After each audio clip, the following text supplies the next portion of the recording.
that was the hardest gig I've ever done in my life. And why?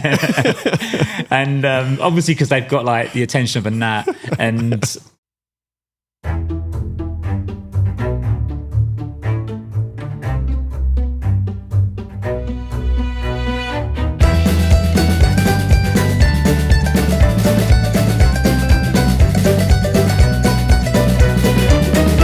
Hello and welcome back to JobsWorth. This week we are joined by Henry Knock, who is a freelance photographer. And Henry is one of those incredibly fortunate people that have managed to turn his passion into his career.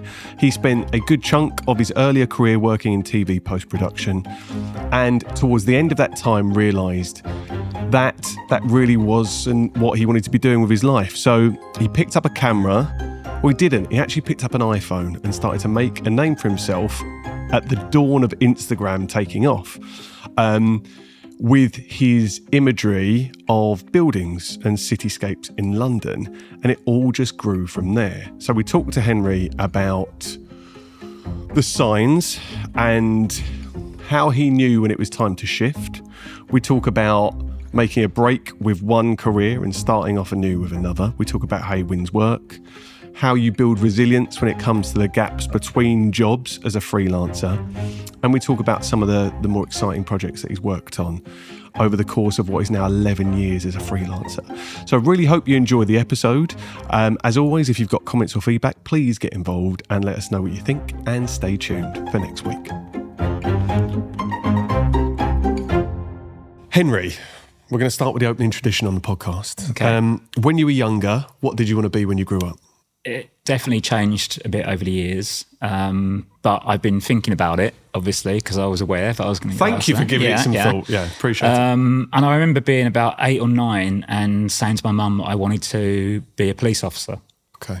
And I had just watched Police Academy 2, and she said to me, she said, it wouldn't be like Police Academy working on the police force. And I immediately dropped that idea. You turned straight away. Absolutely. Wow. Okay. I remember wanting to be a comedian for a while, and then for the longest time, I think I always just wanted to work in film and TV. Okay. Yeah.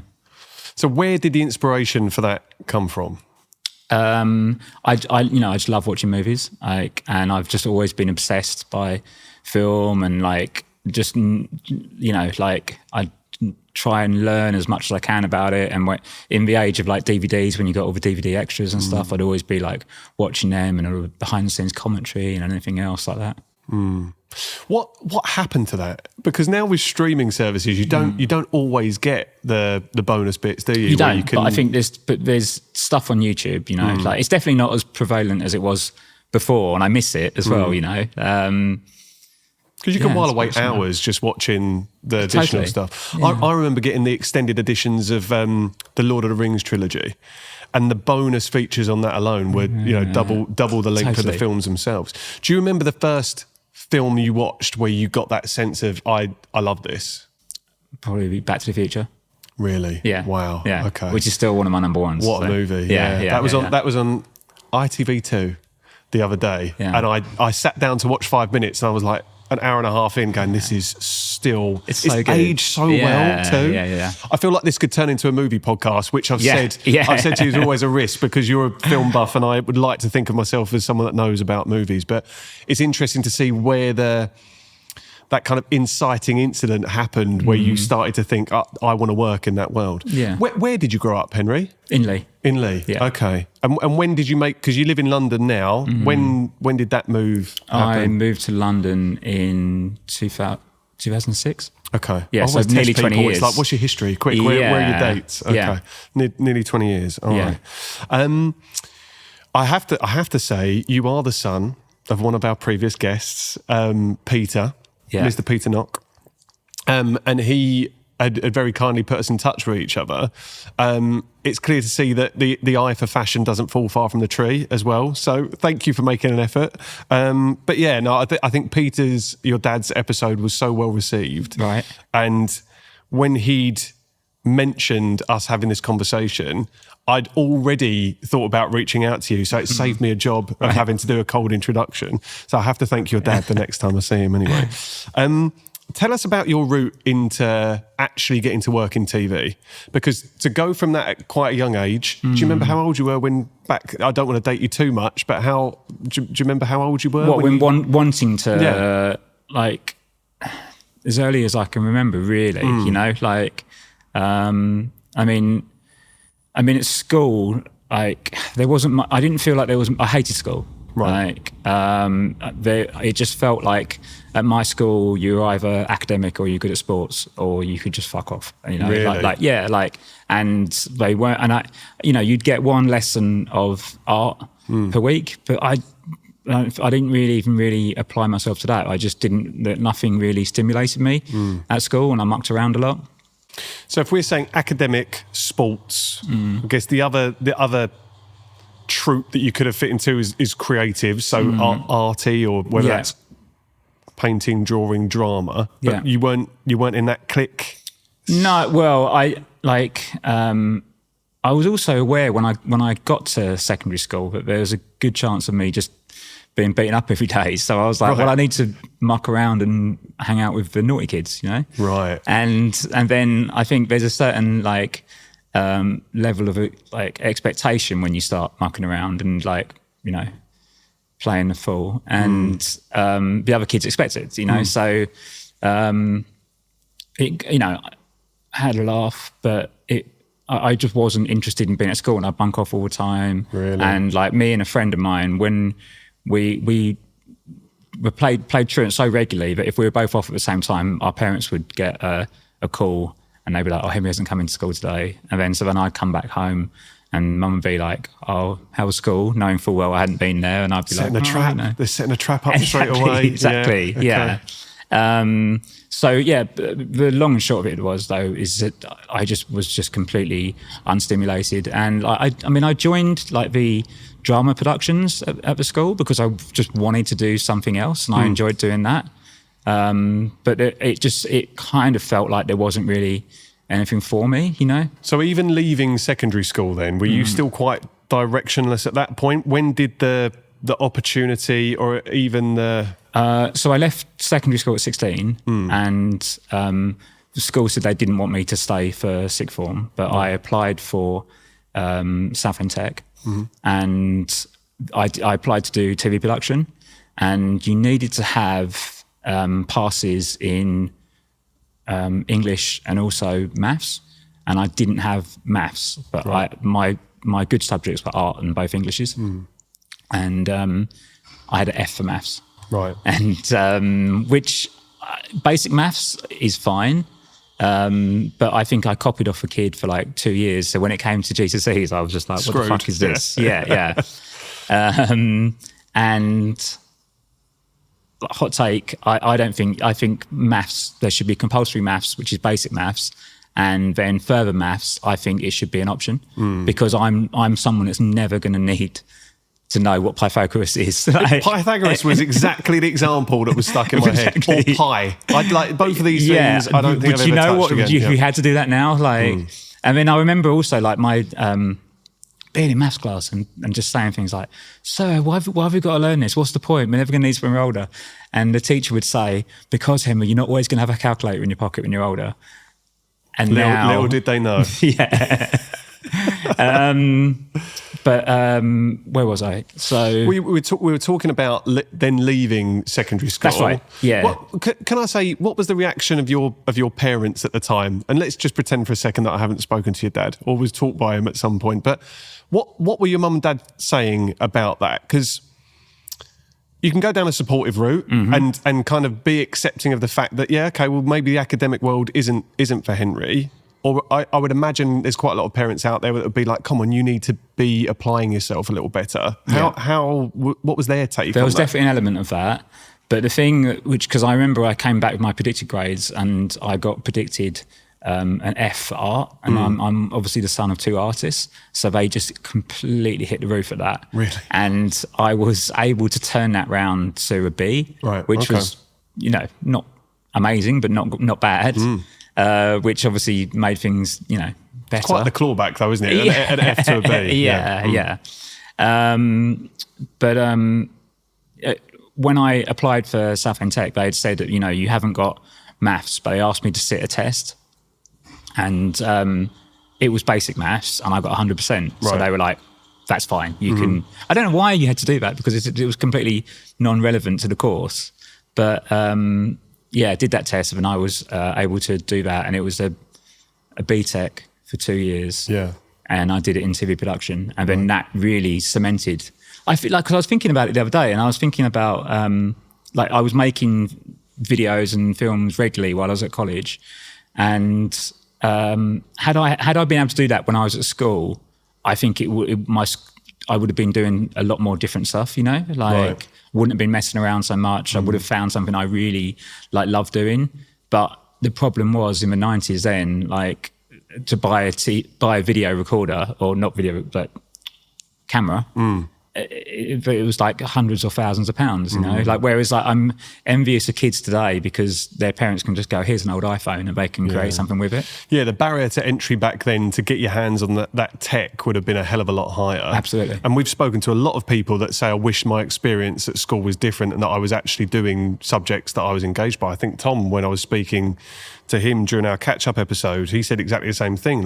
I would have been so much more engaged at school if I was being taught in a way and on subjects I was actually excited about, rather than trying to fit into those very clear boxes, because not everyone does. Yeah. So you went to college, and that's when the bug really. I think so, I loved that, and I used to. I mean, I enjoyed all aspects of making a film. And we, had to do lots of different roles in that 2 years whilst I was there. And the thing I enjoyed the most was editing. Right.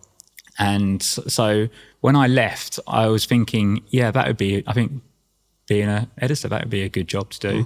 I never had any aspirations of going to university. Right. I don't know why, but then I also kind of think that, especially in the TV world, you're always going to be a runner when you start, right? Anyway, or generally speaking, similar. Exactly. So I was kind of like, well, you might as well just get a head start.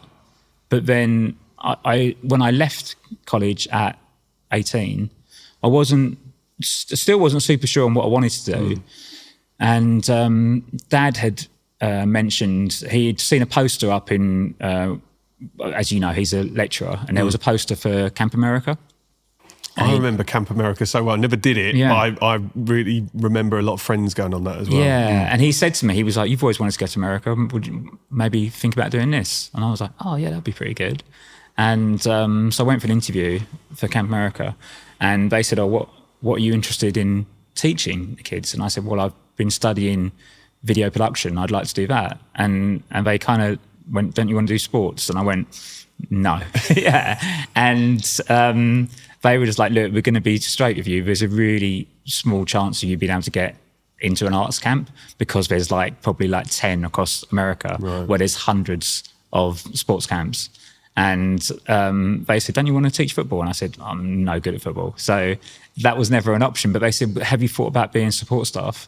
And I said, what does that entail? And they said, well, we need to have people working in the kitchens, waiters, doing maintenance, always, And I was like, yeah, okay, sign me up and I'll do that. So I went to America for 3 months, which felt like a big deal at 18. It would have done for sure. Yeah. And I was working in the kitchens as a chef's assistant. And it was a fantastic experience, and just meeting all these different people, different nationalities. And that, after coming back from that, I was like, I want to travel. Right. So my job in the TV industry was kind of on hold for a little while, where I kind of worked out what I was going to... So you got the travel bug instead, bit of wanderlust, did you have a clear goal of where you wanted to go? Was it straight back to the States when you got an opportunity? I wanted to go to Australia. Okay. I don't know why, but I think maybe just from, I'd met some people and had friends that I was going to visit, and so that felt like a good place to start. And my intention was, I didn't go away with a massive amount of money. My intention was to get a job And I did a lot of bar work prior to that. So I thought, well, that's a good way of meeting people and something I can do while I was out there. And what I didn't realize that it would be so hard to actually get a job over there. And I ended up only lasting for about 6 months and just completely ran out of money and had to come back. And when I came back, I went back to the bar that I'd been working at previously. And the manager, she said to me, look, if you want, we're opening up a new place. If you come there, we'll make you a manager and you can have a flat as well. So I was like, oh, fantastic. After rather than being at my parents'. And so I moved in to this new flat. And then the next thing I know, 3 years had gone past and I was still doing that job. Right. And it was and so I'm now in my mid-20s at this point, and it was what am I doing? I don't want to do this. And that was what made me be I need to go and get a job in London and do what I wanted to do in the first place. Right. Those wake-up calls can sometimes happen later down the line than you wish they did. But again, you get busy doing life, right? You get busy, you're earning money. Yeah. From the outside looking in, you're stable. You've got the bills paid. You've got a pretty good gig by the sound of it, where work and then your accommodation is kind of tied into that too. Yeah. Do you remember the day or what it felt like at that point? Kind of waking up to the fact, wait a minute, I'm 3 years in. I need to go and carry on. Was there a feeling that maybe you're going to miss your shot if you didn't do it then? Yeah, well, I mean, I think what caused it especially was I actually managed to get barred from the pub that I was a manager of. Because I'd this had rebellious side of you, Henry. I didn't know anything about this. Okay. I'd had a lock-in, and then basically it was found out that I had a lock-in, and I've always been quite conscientious, and I made sure that everyone was paying for their drinks. And we took a crate of beer with us, we took back to mine after we left there.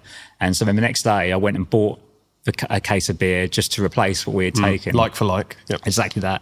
And I remember just popping in, and I went up to the office, and the powers that be were all sitting in the office and all looked at me, and they were like, I think we need to have a conversation. And I got in trouble for it, but they were like, look, you can keep your job, but when you're not working, you're effectively barred. You can't be on the site at all.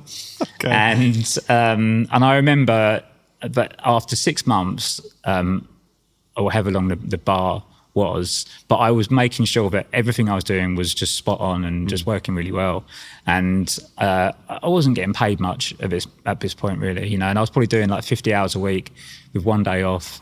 And I asked for a pay rise, and I was told no because of that time that I'd had a lock-in. So that was kind of being used as a bit of leverage against you. Exactly. Right. And I was just fuck that. I'm at, what am I doing anyway? I don't want to be doing this. So that was the wake-up call. And it was a favour, really. But it's a shame I didn't do that. It's a shame they didn't sack me. Yeah. Because it probably, at that point, it would have saved you 6 months of your life trying to keep your nose clean and keep everyone happy. Exactly. For something that was probably bound to happen in the end anyway. Yeah, right? yeah. Okay. Well, I want to talk about the junction in your life where you changed your relationship with work. And we could very easily make this about your time in TV. Yeah. But give me an abridged version. So you've now got the kick up the arse in a way, or got this opportunity to break ties with hospitality and start down this route. You've got your time at college. You've got a qualification. So what was the experience like getting work? And then give us an abridged kind of version of your time in TV. So I started as a runner, obviously, as most people do. Yeah, okay. Yeah, making tea. And that was good fun. And I think I probably did that maybe about 6 months. Okay. And then I got a job, what was called a tape op at the time, which obviously would not be a job now because everything's digital. Yeah. But where I was just making duplicates of a client's program would be on the tape, and they'd be like, can you make this and change the standards to a US version? Because I don't know if it still is NTSC empowered. It probably isn't. But there was multiple standards, and which you couldn't play like a US DVD or video over here on our players. So I'd have to convert those. Did that for, I don't know, maybe a year. And then I got a job as a VFX assistant. Wow. So still not the edit assistant role, which kind of I wanted to do. But That's kind of the direction that you had in your head of where you wanted to go. Initially. But then I was like, oh, VFX assistant, that could be quite cool. Maybe that's a bit more niche, you know. And can you give us an idea? Sorry to interject. I was just going to ask, when you say VFX, at that time you were in that world, can you give us an idea of what it looked like, VFX actually looked like then, and the type of things that you were getting an opportunity to work on? Well, the thing was, because I was working as an assistant, and the post-production house that I was working for, they just worked on commercials. Right. So we'd have clients in the suites with one VFX artist who'd be working with them to create whatever they needed for their commercial. Okay.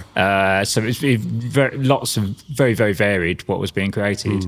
And generally my job would just be archiving the work at the end of the day, and then just being on hand if the artist needed anything throughout the day. It was like a shift work. Okay. But I had assumed there'd be some kind of like formal training, but there wasn't any of that. It was learn by osmosis, basically. Sit there, digest what's going on, and learn on the job. But also you can't, because you're not even in the suite. With like, we were up in our own room, and there was an intercom, and they'd be like, "Can you come down here and bring this down?" You know. But the rest of the time, we're just like a bunch of assistants left to our own devices. Right. So it was really hard to like. I never really fully understood what they were doing because no one showed me. And it was around this time that I was started putting on some warehouse parties with some friends, and I really enjoyed like the organizational aspects of that. And I was like, oh, maybe production could be a route for me. And so then I started assisting the producers, and then I was able to I got another job working as a bookings assistant. So that was when any bookings come in, you're just kind of like marking that time in the diary and scheduling work. Did that for about a year maybe. And then I went to ITV, did a similar job there. And then I got contacted on LinkedIn for a job working in visual effects again, but as a production coordinator. And it was a company that worked on movies. So I was like, oh my God, this is amazing. You know, like all this time, I'd been working on reality shows and game shows and things that I wouldn't necessarily watch. Right. So the opportunity to work on a movie, I was like, fantastic. And the movie was Jungle Book. Right. Yeah, okay. the new one, obviously. I was managing a team of artists who were tasked with creating the actual jungle itself. So because everything in that movie is CGI. So like all the trees, the leaves. We're talking about the Favreau Jungle Book, right? Yeah, okay. yeah. Because there was another one, wasn't there? There was another one, Andy did one as Serkis, well. yeah, exactly, yeah. So I just wanted to clarify. Which came out the same year, I think. But they were very close because there was confusion about which one was which and what voice cast was going to be in it. Yeah. But okay. So I think I spent about 8 months on that, and whereas I'd been really excited about going there, the reality was I was just drowning. And I remember like just email after email after email. My inbox was like a jungle, and you'd be in meetings for 7 hours a day. A lot of time spent in screening rooms where I'd be talking with a VFX supervisor, and I'd have all my artists make like a little video where you could kind of look around it of the asset they created. So let's say they were making trees. So then the VFX supervisor would say to me, he would say, Henry, what are you going to show me today? And I'd say, I've got a tree to show you. And then he would look at it and he'd say, oh, I like it, but that branch is a bit too twiggy. And then I'd be like taking notes to feed back to the artists. And it's like, it's nice that they have this attention to detail, but it's so heavily art directed. Yeah. And then I would have had to have allocated like a certain number of days to make each asset. And so then when changes have to be made, you have to take days from other assets, and then suddenly the maths that I chose to ignore would have been way more helpful. Pythagoras still wouldn't have helped you at all, would it? But yeah, I think so. So there's layers there, aren't there? There's layers of communication. There's layers of management. You are held off from doing the actual work yourself. You're also held off from making the ultimate decision. So that's a lot of pressure to take from both sides. You're in the messy middle, aren't you, basically? 100%. Yeah. And I felt stressed all the time. And one thing that this company insisted on was that at 1 o'clock, it was a case of like laptops down, everyone goes out to lunch. And it was while I was out at lunch, I would just be out with my phone, just like taking pictures like of whatever. And I just found that I got a lot of enjoyment out of doing that. And this like coincides with early days of Instagram. Right. And I don't know how much you know about when Instagram first started, but like it was really like community focused, like to start with. And there used to be loads of like meetups. So in London, so where with a chance where people would just meet each other, right. And you've got all these really keen photographers going around making friends, taking pictures, and it was really inspiring. Actual social media, right? Yeah. And I found like I feel like I learned a lot about composition in those early days, and just like using my phone just to take pictures. And initially I used to like taking pictures of buildings, and like obviously in London you've got lots of tall buildings, so I'd always be looking up and doing that, and that was a bit of a craze. And I tried other aspects of photography, and like always on my phone. And I then realised that actually taking pictures of people was what I enjoyed doing. Okay. So any opportunity to get a portrait of someone, I'd always jump on it. And at the time, the only people I had was friends and family or other budding photographers. So everyone was a bit stiff when they're having a portrait taken, because you don't really know how to direct them at that point. But I realised that having a person in it was a focal point to the image, and that was what I really enjoyed. And then it was around this time where like Instagram was kind of snowballing, and it was a lot easier to get a following in those days. And influencer wasn't even a word. But what year was this, Henry? This is like 2014. Okay. Yeah.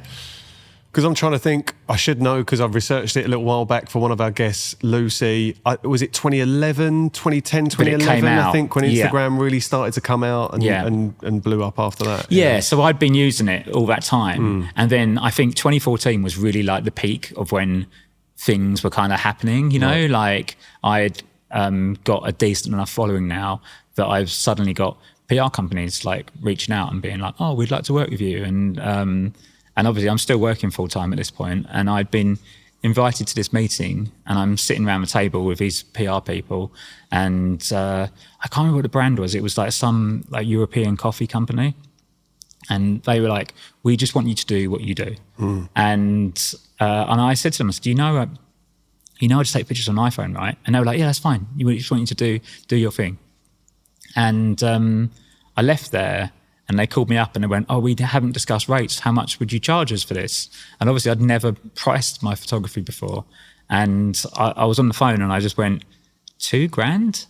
And they went, yeah, that's fine. Was that just where that had to have been based on something, or was it really? It was in the first, picked it out of my head. Okay. I figured that felt like a reasonable amount to get paid, you know, like, but I hadn't spoke to anyone. I was kind of on the spot because I was on the phone. That's quite the responsibility to take on to make a decision there and then. Yeah, absolutely. Yeah. But then I guess like, if someone asked me what my rates are now, I'd probably like, let me price it up and I'll come back to you. Getting caught on the spot in the moment is and the fact that they said straight away, oh, okay, great. I was like, probably could have asked for more there. It's always the way, isn't it? I should have stuck another 500 quid. But that first paycheck, I bought my first camera, and so that was like August 2014. I'm gonna take you back a couple of steps. And first off, just comment on the fact that you've just got your first bit of paid work doing photography without a camera. So this is showing you then, this is really the time, there's kind of zeitgeist around Instagram at that moment, is that that must have been the first wave of people that were getting jobs. It was, like the early adopters to Instagram who were the first people. And like I said, like I influence wasn't a word, and I don't think I had any particular influence. I was just taking quite nice pictures in London that resonated with people, like at a time when still a lot of people were just taking pictures of their lunch with an Instagram filter on it, you know, like. So it was quite easy to get followers at that point. I'm trying to think back to what I was taking pictures of on Instagram at that time. I was scaffolding and I was taking pictures of buildings, but they just must have been shit. Because I definitely wasn't getting a big following and getting tapped up by PR companies. So you clearly got a talent for it. At this time, what I'm interested in as well is this transition from the job that's paying the bills at that time. And one way you describe, as you've said on your form, and you've mentioned it earlier, that you were drowning, and that you were feeling unhappy and anxious. Yeah. Was that all still there, or did the outlet that you now had with this community of photographers and this other creative outlet, was that making it more bearable, or was it a constant reminder, I can't keep doing this? It definitely helped. Right. But then it was also kind of sparking that idea of, oh, I'm getting paid for doing stuff now. Maybe could I do this as a full-time job?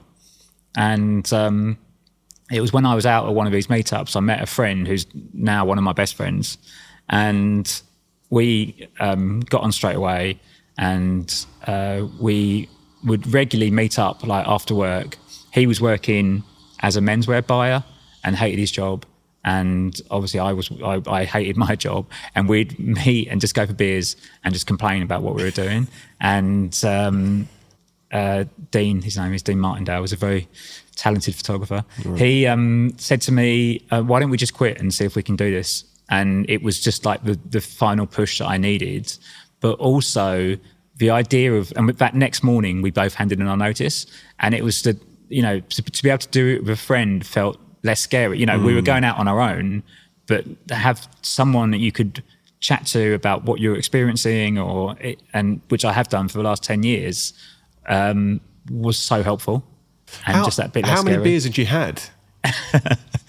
Could well have been about 7 pints. I'm just imagining you going in with a hangover and being like, come on.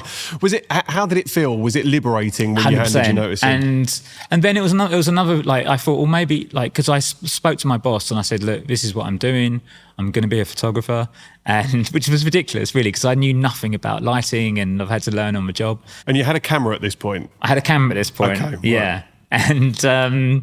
And I remember my boss saying, well, I don't really understand what you're doing, but the door's always open if you want to come back. Okay. And that made me think, maybe I'm being too harsh on myself, or maybe I wasn't as bad as what I thought I was. Yeah. But I know I was just anxiety-ridden. And so a lot of the anxiety was around your performance. Was it almost this mindset that I'm so overloaded, my inbox is full, I'm so stretched thin, how could I possibly be doing a good job? Yeah. With all of this going on all the time. So that was the kind of narrative, pretty much that you had. And then we'd have, like, Monday mornings, we would have like a big production meeting, and there'd be like 100 people in this meeting, and you'd have to get up and say where you were or where your artists were at that point, and you were hitting all your targets. So like you'd be out on a weekend and then be like, I know I've got this meeting ahead of me on like the Monday morning, you know? And then like also they said, oh, you're going to regularly have calls with America, like with LA. And I was like, oh, that's exciting, you know, like, but the reality is it's like Friday and it's 5 p.m. and they're coming in with their like Starbucks and you're like, oh, I want to go home, you know? Yeah. So like a lot of people have said like, oh, you're so brave, like leaving your job. But I just felt I had like nothing. You mentioned this on your form that it was less about bravery and nothing to lose. I pose this as a question to you. Would you agree it's a mix of both? I'll say it more as a statement. I think it is a mix of both. You've got yourself into that position. You're very clear, like, what's my alternative?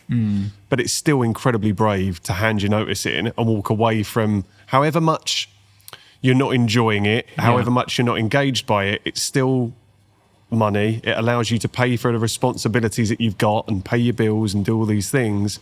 To walk away from that consistent earning is still very brave. But I also get, what's the alternative?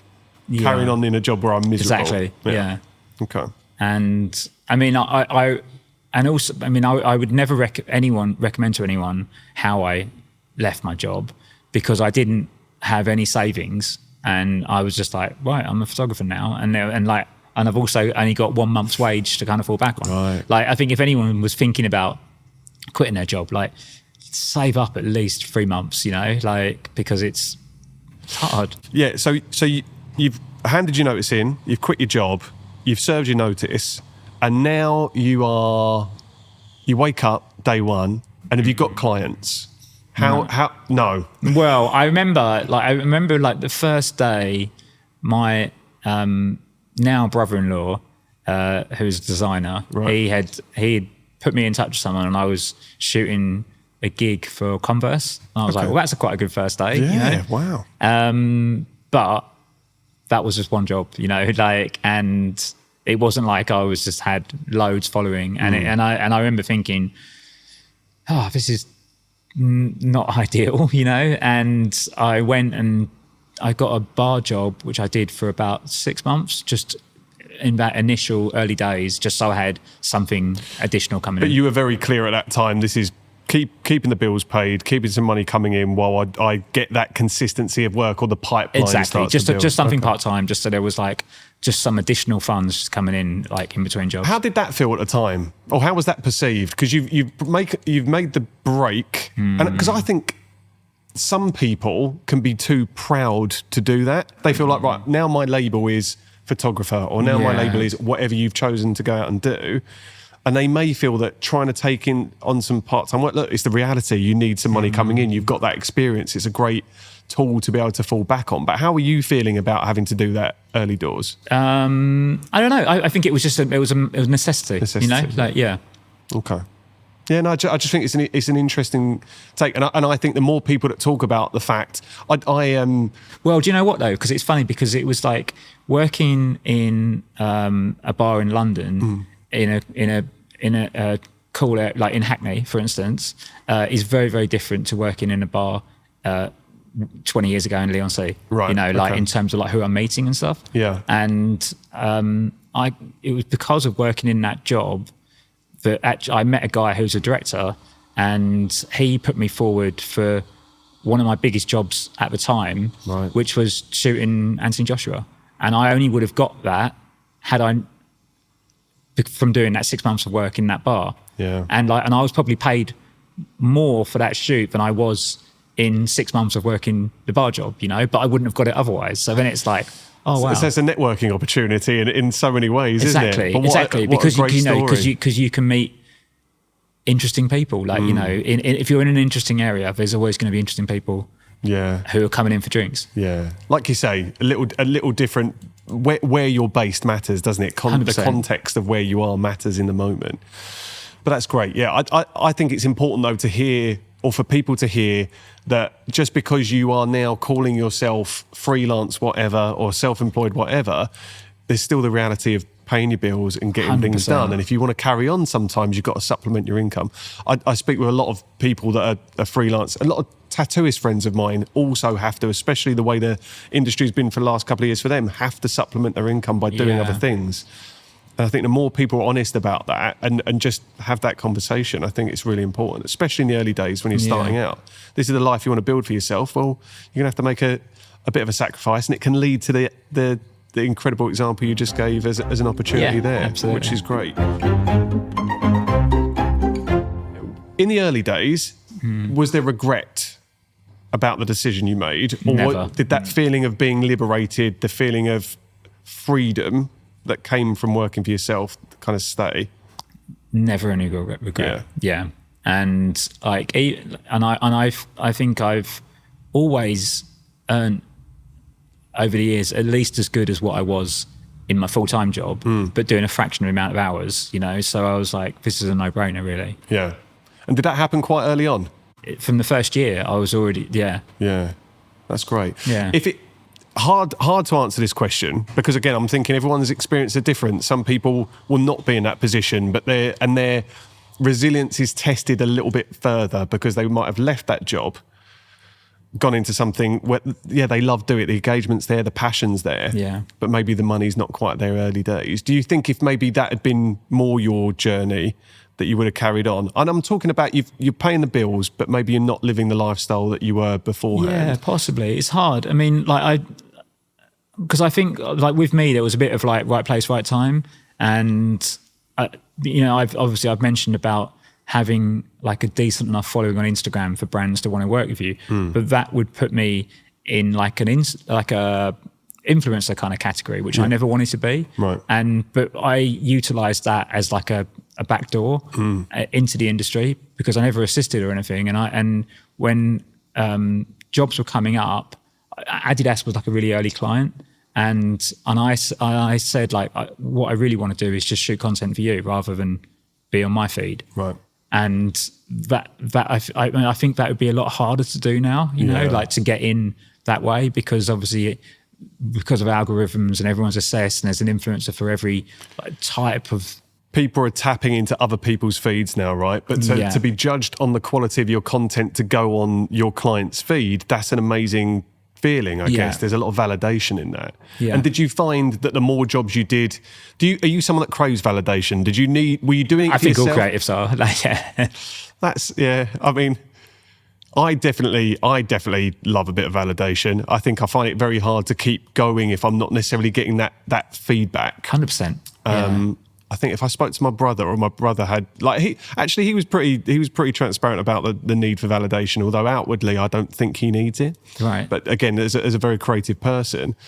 But I think, when you're getting told by these big organisations and keep getting the work and the consistency comes in, that's got to give you that confidence to keep going. And did you wear the hat of photographer very comfortably to start off with? Were you comfortable with that as your identity, or did you feel like you earned it the more you... Oh, no, I get imposter syndrome all the time, like even now, you know. Yeah. And I mean...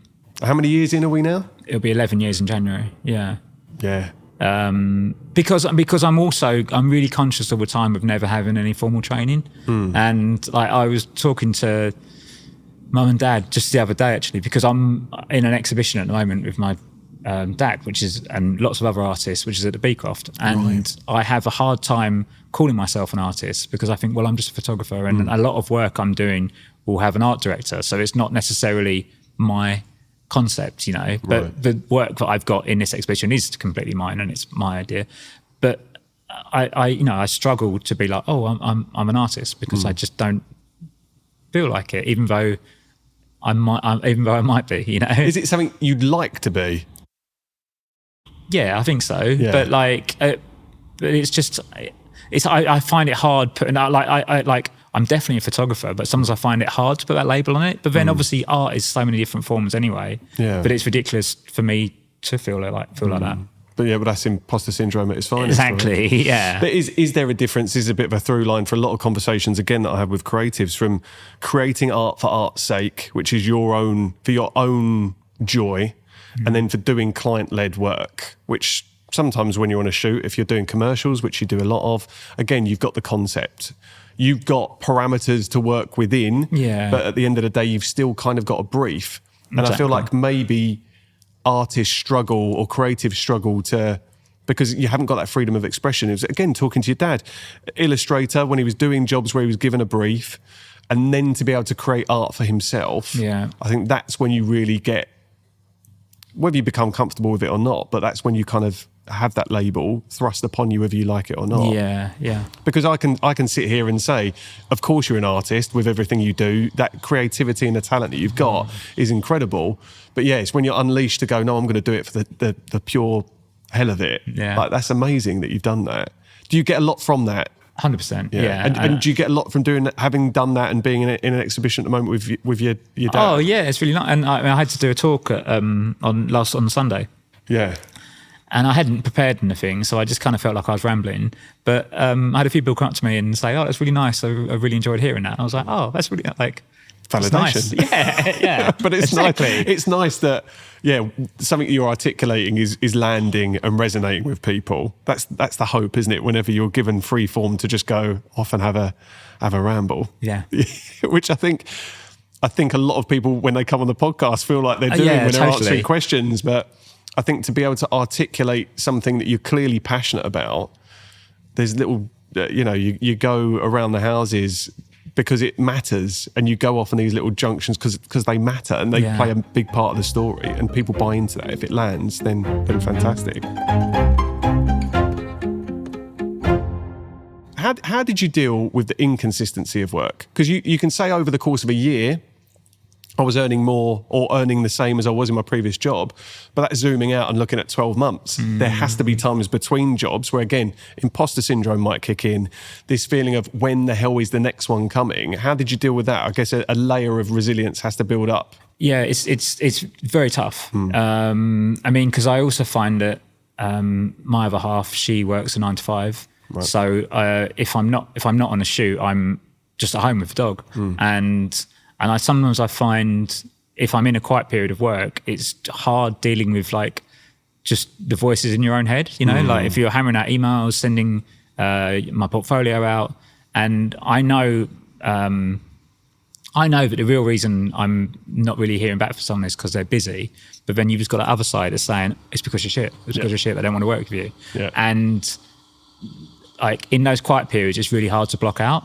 So, I mean, I don't know what the answer is to that really, and like dealing with it, because it's something that's hard. But I think the way I feel about it is, rather than get too down and too depressed, as long as I'm being proactive, then I'll always feel 100% better, because I think, well, you're not wallowing and being like, oh, there's no work coming in for the time being. It's like, well, I've sent out my portfolio to this agency and this art director and all these different people.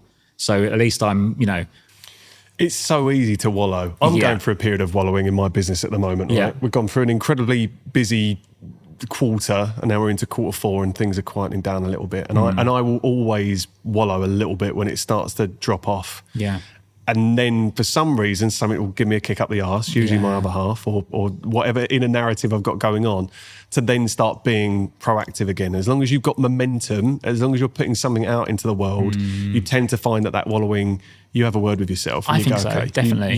You have the power to change this. Exactly. And only you. And wallowing won't get you anywhere. No. Yeah, ultimately. And it's hard to get yourself out of the wallow. It really is. I don't know if that's an expression we can use. Yeah, and it just feels, and it's sometimes, like in the part, like 2024, I've spoke to loads of people, and it was a particularly shit year for a lot of people. And it's just, and I felt like it's like almost like a black hole, like enveloping you, like, and then, but then the other thing as well is like things normally happen like just at the last minute, just in the nick of time. Like someone will get in touch and be like, I need you for this, and it'll be 4 days of work, and it's like, oh, fantastic, like. But isn't that weird? Because exactly my experience. I would again wallow an email, or maybe a message comes in, and all of a sudden I'm out of that particular dip. Yeah, and then I'm moaning because I'm too busy again. Yeah, and it's such a roller coaster, man. And and then I'm just like, oh, I'm feeling fantastic. Like this is the best job in the world, and I love it. And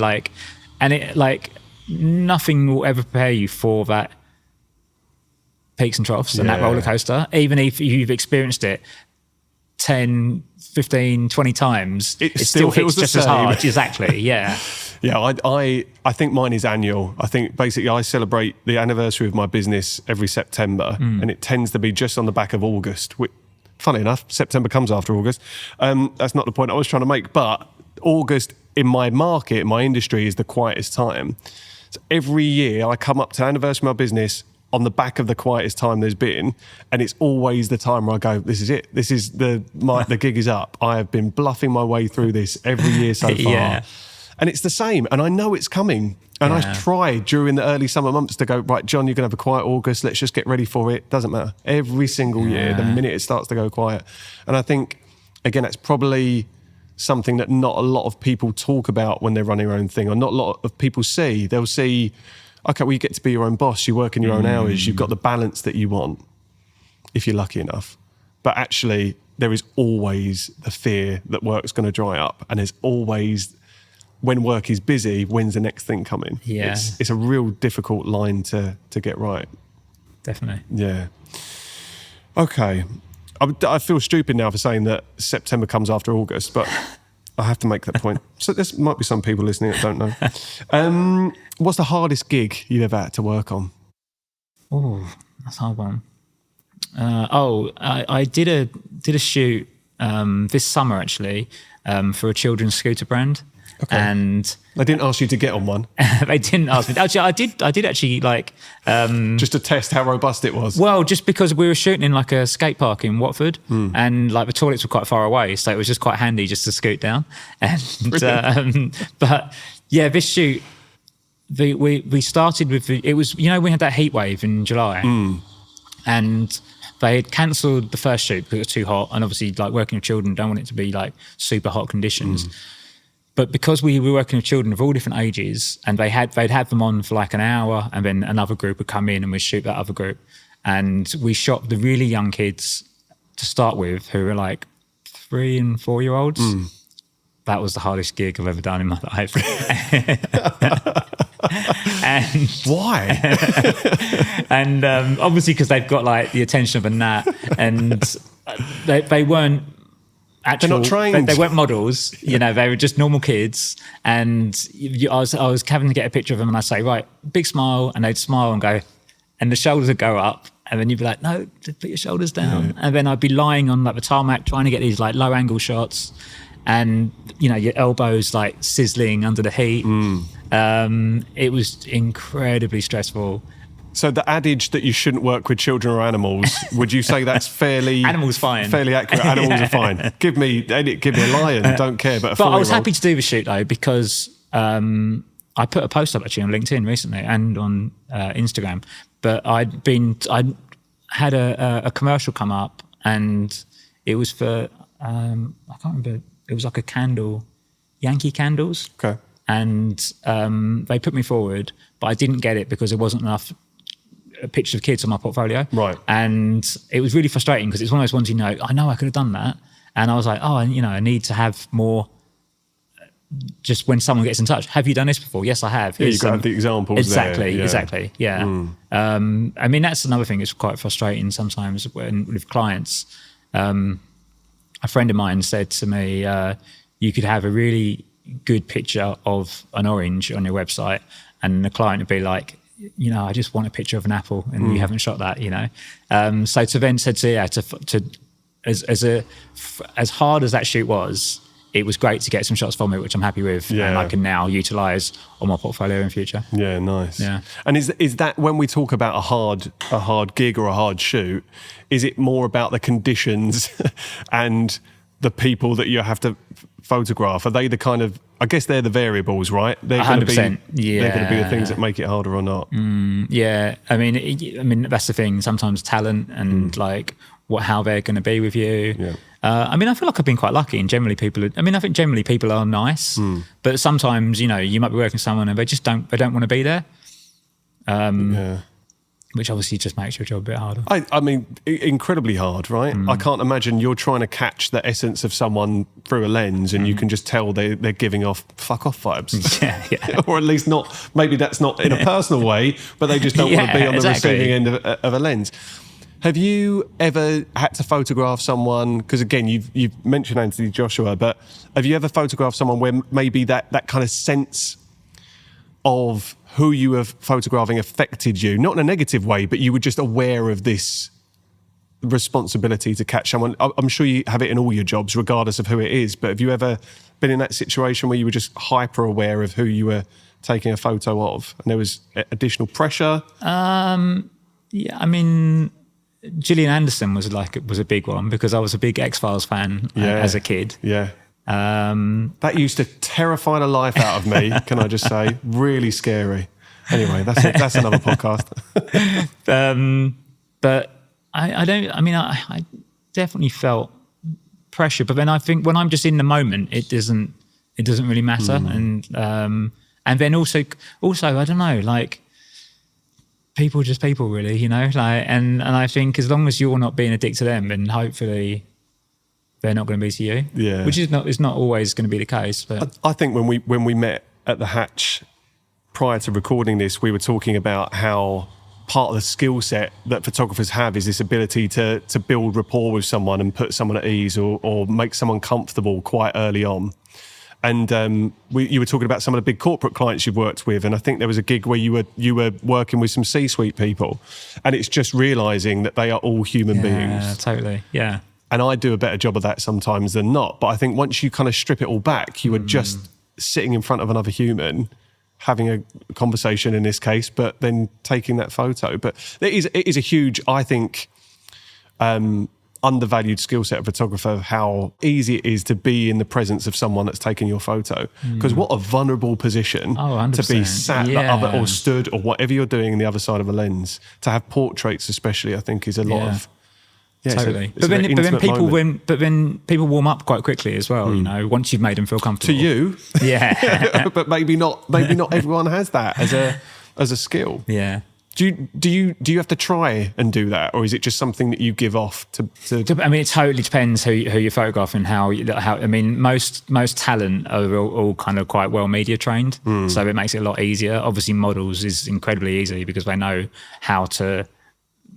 Like, they know their angles, they know how they should be posing. Really, when you're shooting a model, you're just really kind of thinking about composition, and then maybe just saying, "Oh, actually, just move down a bit like this," and it feels very easy compared to shooting someone who is a regular person. Yeah. Or a 3 or 4 year old. Exactly. Does the shoulder raise with a big goofy smile as well. You said on your form that work no longer feels like a job, which is amazing. What an incredible position to be in.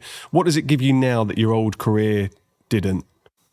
Well, I think it satisfies that creative itch, which I always had. You know, like I think before I did photography as a job, I always had other things that I did. You know, outside of work, kind of like hobbies and stuff. I was like, we were putting on warehouse parties, or I ran a music blog with a friend. And I think now that I have that creative stimulation, I don't feel the need to have those extracurricular activities that I was doing. Yeah. Yeah. I think we all look, if we've got the main kind of gig, right? And you've got these little tributaries that give you something that's maybe missing from that main channel that you're working down. And let's face it, in the job that you were doing, that would have taken up the bulk of your time. So having these side hustles or sideline things that you were doing, but now you feel like the thing that you do day in, day out is the thing you want to do. Yeah, totally. Yeah. I think that's an incredibly fortunate position to be in. But again, what you frame as I had kind of nothing to lose is there's bravery intertwined in that for you to have gone down that route. And now to be celebrating 11 years. I know, it's amazing. It's like the longest job I've ever had by far. Do you think there's ever an opportunity that could come up that would take you away from freelancing and the life that you've built around that? Not maybe that's too broad. Not the life you've built around it, but definitely, is there something that could come up or a gig that you could get that would turn your head now? Possibly. I mean, it would have to be that's the thing, like working as a staff photographer often isn't that great money. Right. And I feel like if you were shooting the same thing day in, day out, you'd kind of like hate it. Whereas maybe fall into the same trap that you were in last time, possibly, right? Potentially. Yeah. Whereas I feel like photographing different stuff every job keeps it fun and, different and learning more as well, Well, I think the versatility that you get and the mix of different projects you'll be doing keeps your brain engaged, right? 100%, yeah. And as long as it's in the vein that still uses and utilises your skill set, that's the important thing. Yeah. Do you still feel like you're learning as well? Every show, I feel like you're still learning stuff, yeah. Some of the technology changes and advances rapidly, really quickly. You've got to keep on top New of all of equipment that. and but it's brilliant and I love it. It kind of future-proofs it for you as well, right? In that you will always have something new, or a new tool to bring in, or is that fair to say? Okay. Yeah. I mean, obviously there's a lot of fears with AI for everyone at the moment, isn't there? Yeah. But I do feel like there's going to be a bit of a pushback. I think there's going to be more strive for like real stuff. I think maybe smaller brands will probably use AI more, but bigger brands, I think they're going to be wanting to show that they're not using it. I think that I personally want that to be the differentiator that kicks in. It's like, okay, well, let's show you the human behind what we're putting out there. Yeah. But again, we'll wait to see. I think the bubble needs to burst. Well, exactly. Properly. That's a whole new chat, isn't it? Exactly. Yeah. That's another podcast. We've got a few things to talk about at some point, Henry. Hello. Could you do me a favour and take 10, 15 seconds out of your day to rate and review the podcast? I know I used to listen to Diary of a CEO and get sick of Stephen Bartlett popping up mid-episode to talk about the importance of rating reviews and engaging with podcasts. But he does it for a reason. It does make a really big difference. And as a growing podcast and one that I am very passionate about keeping going for as long as humanly possible, the impact it can make is huge. So I'll leave you to the rest of the episode, but if you can take 15 seconds, then I'd really appreciate it. Thanks.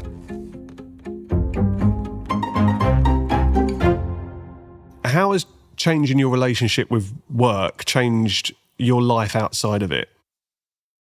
Well, I mean, I've got way more free time now, which is great. Obviously, there's different stresses involved from what I had before.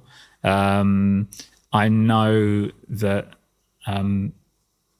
how I am with work, because I will always answer emails whenever they come through, like no matter what time. I really switch off.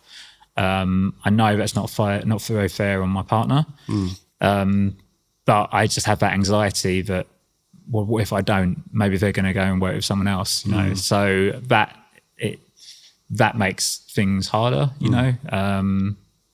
In personal life, but is that a rough with a smooth type thing, right? Is that one of the sacrifices that you choose to make again through? I think so. Just working for yourself. I mean, I suppose it's Do you have similar things, or do you shut off and be like, oh, no, I'm shit. Yeah, my boundaries are awful. Like I want to be the person that can sit there and turn their phone off at night, and I would do that for a week until I could miss some work or miss an email. And I almost feel like a lot of the reason I've been as successful as I've been, or at least I've survived, or my business has survived as long as it has, is being available. Yeah.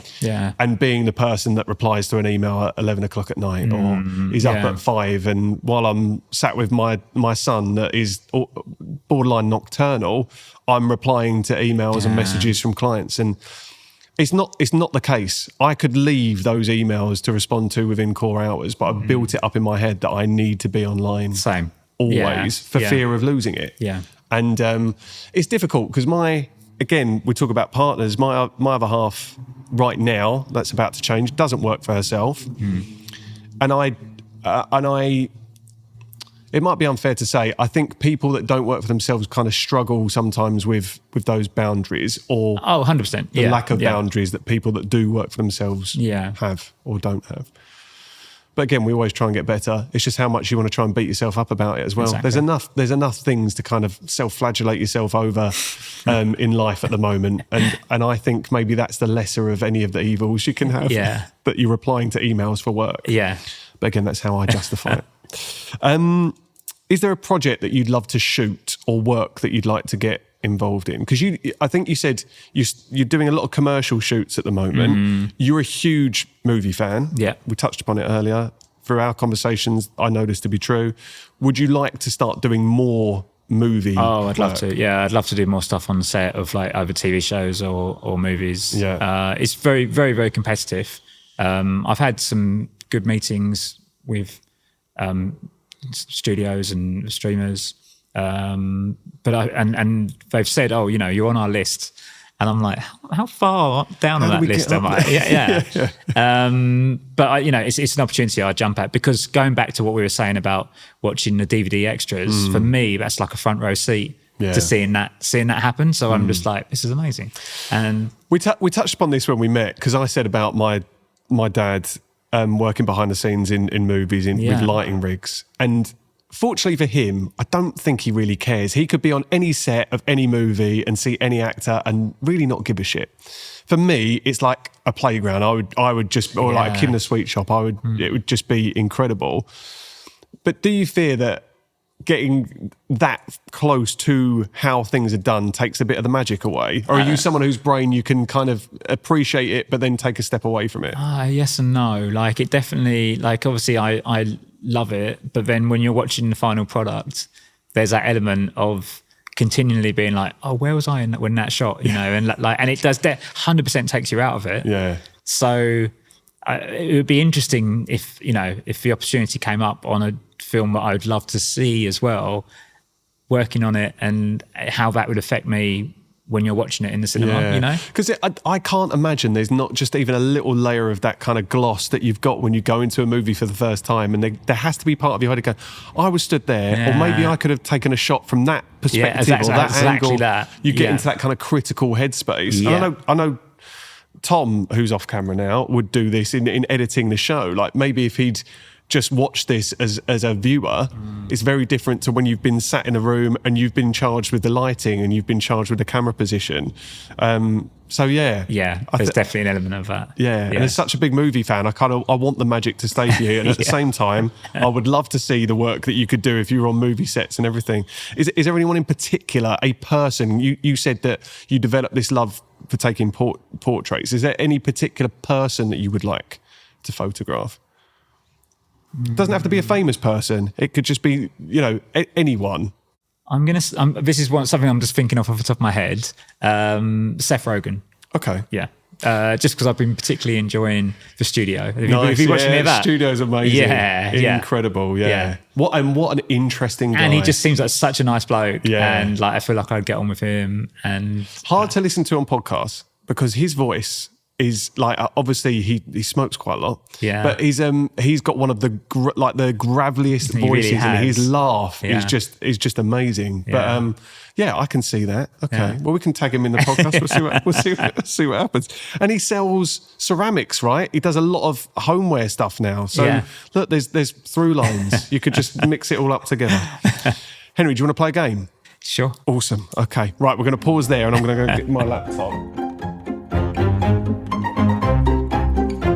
Right, we're going to play a game. Okay. It's a movie game. So it blends, hopefully, your love of photography with movies. So I'm going to give you a slightly zoomed in frame from a film, and you need to guess. I know that you already know this one because I played it with the guys before you came in.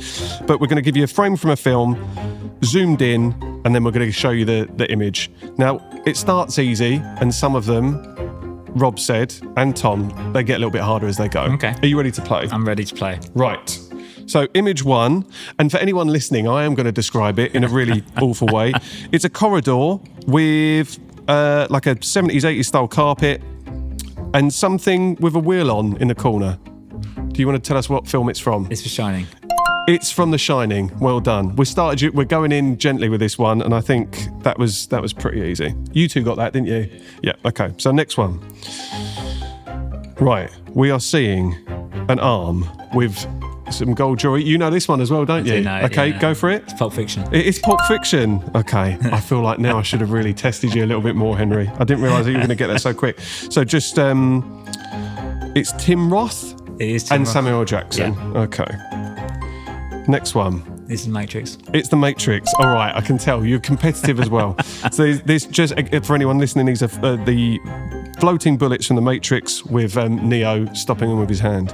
Are you fans of all these films so far? Right. Okay. Oh, that's right. So this one is stumping Henry just slightly. We are looking. I can't even explain it because it gives a little bit away.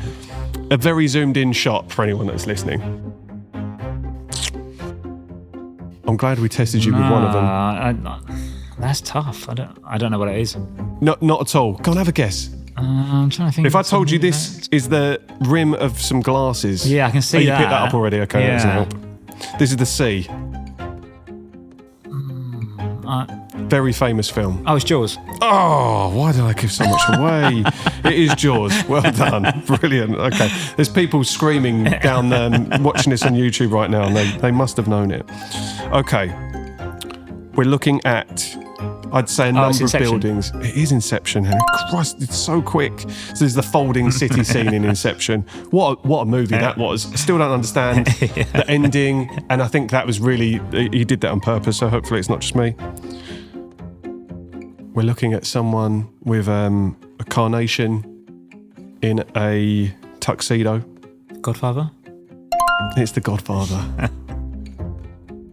You're getting these too quick. I don't have many more left. Okay, I feel like these might just get too easy for you, but we're going to give it a go. This one. E.T. It's E.T. He didn't even breathe before he said it. Okay, it is E.T. And last one now. Alien 3. Oh my God, Alien 3. I thought I was going to stump you with that one. It is Alien 3. Incredible. That was, shaved head Sigourney Weaver as well. I put that in just for you for our Aliens chat. I really thought I was going to test you a little bit more. Henry, thank you so much for getting involved with that. I wish I'd put some more in now. We'll have to try and do an extended part. Yeah, absolutely. Right, so Mum sends in a question in the form of a voice note. I'm going to play it down the mic. Let's see what she's asking today. Hi Henry, can you remember a time in TV production when you were actually inspired to change your career to be a photographer? Thank you. So that's kind of what the whole podcast's about, Mum. But let's go for a specific moment. Is there a kind of key point in your career where you thought this is the time? I think it was just the fact that I, as we discussed, I felt like I was drowning, and I was also doing additional freelance work. I'd already started, so I knew that I could get paid for what I was doing. Yeah. So when you started to connect those dots, it was the lack of love for what you were doing, and that exit became a little clearer because Definitely. of the potential to earn as well. Yeah. Mum's just going to have to listen to the episode, isn't she, if she wants the longer answer. But Henry, thank you so much Thanks for investing so much of your great. time doing this. Yeah. It's been a real pleasure. Absolutely. And it's just really lovely to have met you, because it's nice to meet people that kind of share a lot of the same kind of loves about movies and films. And I feel like we've got another conversation to be had at some point too. Definitely. But thank you so much for coming on. Thank you. Cheers. Cheers. Well done, mate. That was brilliant. I love that. Thanks. Thank you so much.